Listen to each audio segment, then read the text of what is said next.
But today, as the corrupt powers have overtaken our government, the ranks of the dispossessed have swelled so that they not only include indigenous Americans and Black Americans and Hispanic Americans, they include tens of millions of people who live paycheck to paycheck in financial desperation. The dispossessed also include the legions of the chronically ill, of the addicted, the depressed, the 80% of our country that cannot afford a middle-class lifestyle. A rising tide of discontent is now swamping our country. There's danger in this discontent, but there's also opportunity and promise.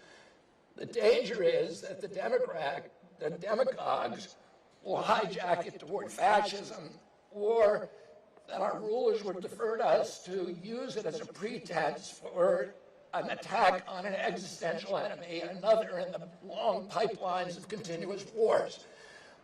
The biggest danger that we've all seen on a day-to-day basis is that they'll direct that discontent against each other. As Abraham Lincoln observed, quoting Jesus Christ, "A house divided cannot stand."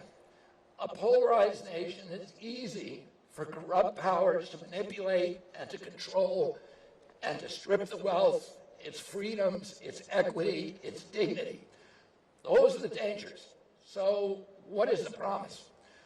The promise is a reunion.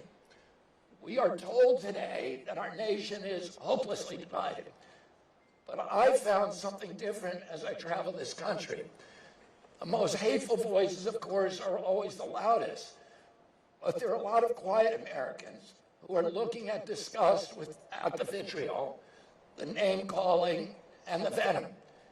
They want it to end. They want us to get along. They want to end.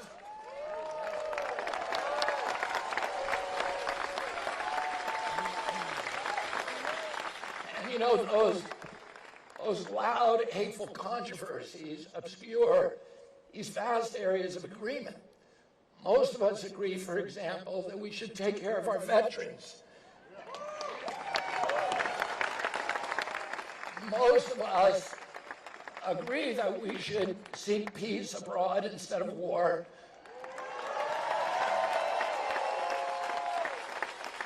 We all agree that teachers should receive decent salaries and respect. We all agree that housing should be affordable and that corporations should pay their fair share. We all agree that we want a clean environment, that we want wholesome communities for our children.